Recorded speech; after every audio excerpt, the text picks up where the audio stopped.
You probably noticed I don't feel about that war the way we were told we were supposed to feel about that war, the way we were ordered and instructed by the United States government to feel about that war. You see, I tell you, my mind doesn't work that way. I got this real moron thing I do. It's called thinking. And I'm not a very good American because I like to form my own opinions. I don't just roll over when I'm told to. Sad to say, most Americans just roll over on command. Not me. I have certain rules I live by. My first rule, I don't believe anything the government tells me. Nothing. Zero. Nope.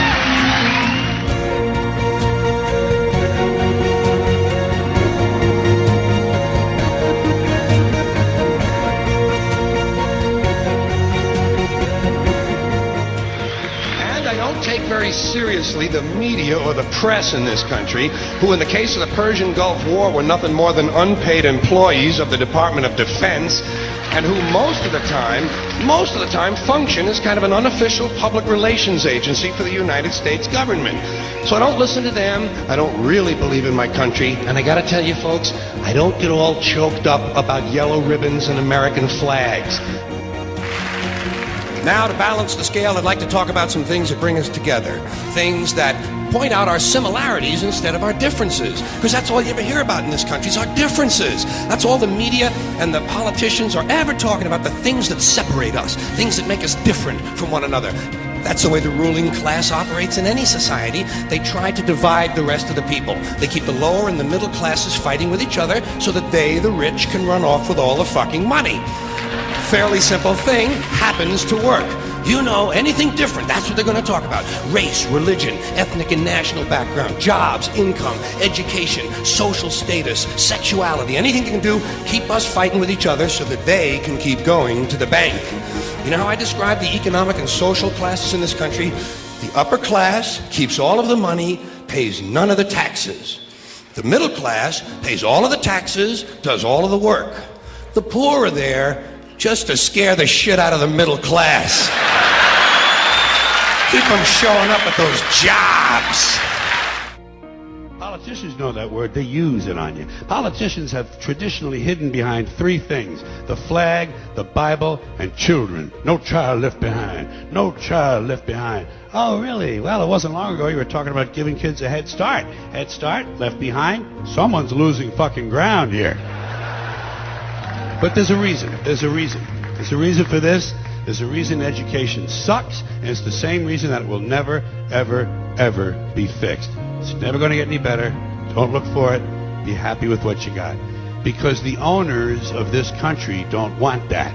I'm talking about the real owners now. The big, the wealthy, the real owners, the big, wealthy business interests that control things and make all the important decisions. Forget the politicians.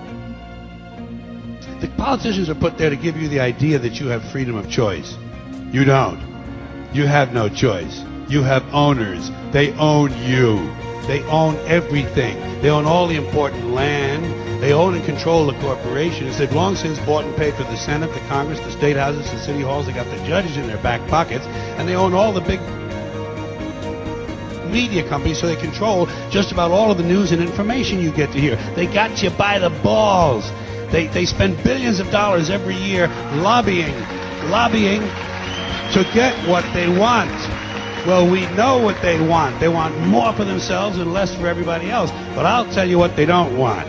They don't want a population of citizens capable of critical thinking. They don't want well-informed, well-educated people capable of critical thinking. They're not interested in that. That doesn't help them.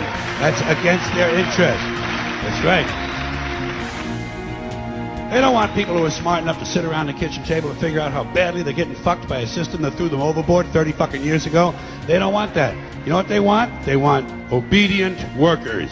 Obedient workers. People who are just smart enough to run the machines and do the paperwork, and just dumb enough to passively accept all these increasingly shittier jobs with the lower pay, the longer hours, the reduced benefits, the end of overtime, and the vanishing pension that disappears the minute you go to collect it. And now they're coming for your Social Security money. They want your fucking retirement money. They want it back.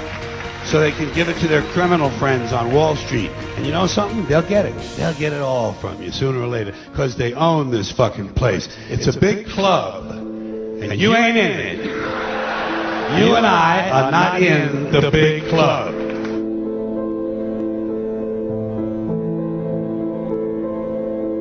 The greatest form of control is where you think you're free when you're being fundamentally manipulated and dictated to.